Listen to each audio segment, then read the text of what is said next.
like 36 points, a season high for you tonight. Just what was working? How are you guys getting you as open as you could throughout the game? Yeah, I think it was a mixture. I started off the game 0 for 4, but I didn't let that deter my aggressiveness. So that was a positive. I think I got a lot of threes. By the way, they were just guarding our team. Running in transition, got some O boards. And then, once I started hitting, I started taking, some tougher ones that went down tonight. And I think just trying to get rest after that back-to-back, I felt pretty good overall. So just trying to take care of my body, and I came in tonight feeling pretty refreshed after that road trip, so that was good. You've had a lot of games where you're very hot early and then just the ball doesn't come to you, score sort of later on. But tonight seemed more consistent like that. Was there a difference? Yeah, I think, part of it is on me. Some of those games, not when I'm hot like that, not forcing the issue, but, trying to be aggressive, trying to come to the ball in random situations, transition, things like that. But, tonight I just made it a point at halftime to make sure that I stayed involved and try to continue to, be aggressive for the team. And, with the guys we have out there right now, that game, AG, hopefully he'll be back next game. But with the guys we had out there tonight, there was just more opportunity for me to be aggressive and look for my shot. Do you get insulted at all if you hear the expression quarter? No, that just means I got hot in a quarter, right? That's a good thing. But I guess, I would rather be more consistent throughout the course of a game. Is definitely an area I feel like I could improve in. Michael, Coach Malone said he hasn't had any conversations with you about trades ahead of the deadline because he said nothing's going on there. So I guess how comfortable are you with kind of your future here? As long as I'm here, I'm going to be here and I'm going to be happy and I'm going to play hard and try to be available and try to help win games. And then if the day came where they wanted to trade me and they wanted to go a different direction, then I'll be excited for the new opportunity. But it's not something I think about at all. It's nothing that I'm stressed about, anxious about. I let my agent have those conversations with, our front office. And, from what I've heard, they're not interested in moving me, but that can change. And regardless, I just, I'm blessed to be able to play this game, and I'm blessed to be able to be here in Denver. So I'm happy to be here for sure. What did you think of the Luka trade and how crazy that all went down? Yeah, I was pretty confused. We're still talking about it, just how that's really possible. Just in the fact that they made the finals that last year, and it's the only way that trade makes sense now is if they win the championship. That's the only other thing better than making the finals a year later is winning a championship. So, I don't know really. I'm not sure. I've been on the floor with Luka, and obviously he's a once in a generational player. And now, it was just a weird thing overall. So I still feel like there's some facts that are going to come out over time because it just doesn't.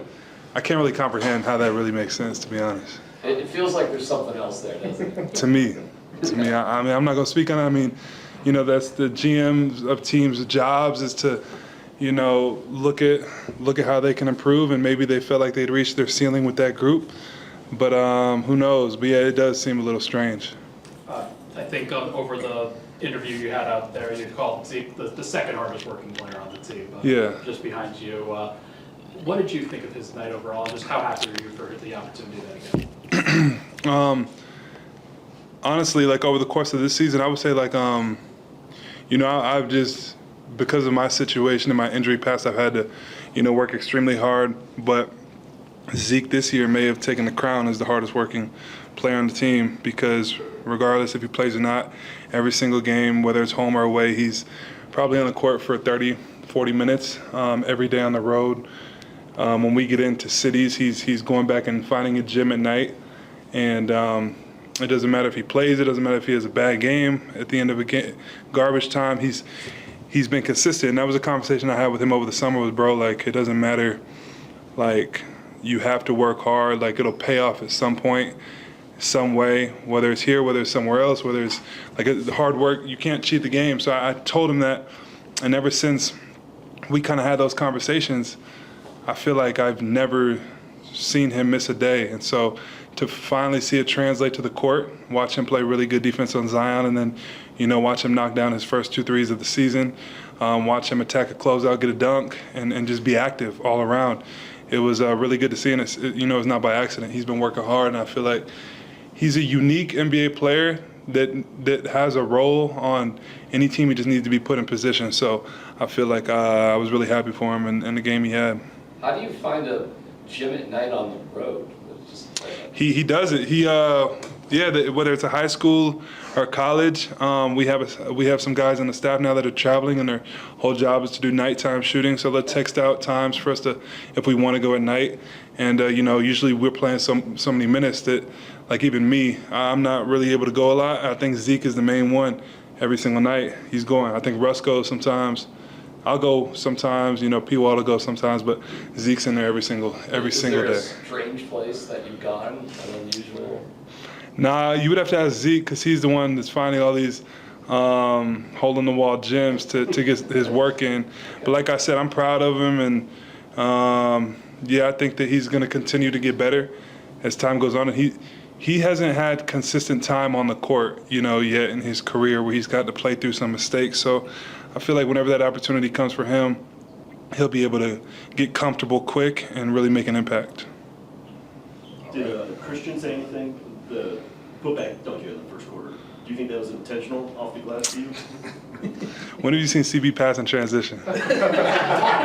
No, in transition, he's the best in the NBA. When he gets in transition, he's going to score. But a lot of times he's going so fast and so strong with the hole that I know that sometimes it's going to come off. So when he gets in transition, and I see like there's kind of guys defensively loading up, and I know he's going to take it strong on the rim, sometimes I try to run in transition just in case he misses. So that's how some of those come about. So that wasn't a pass, that was just a CB. Did he say it was a pass? It looked like it might have been a pass. I don't know. All right, I'm out of here, man. Appreciate you, Mike.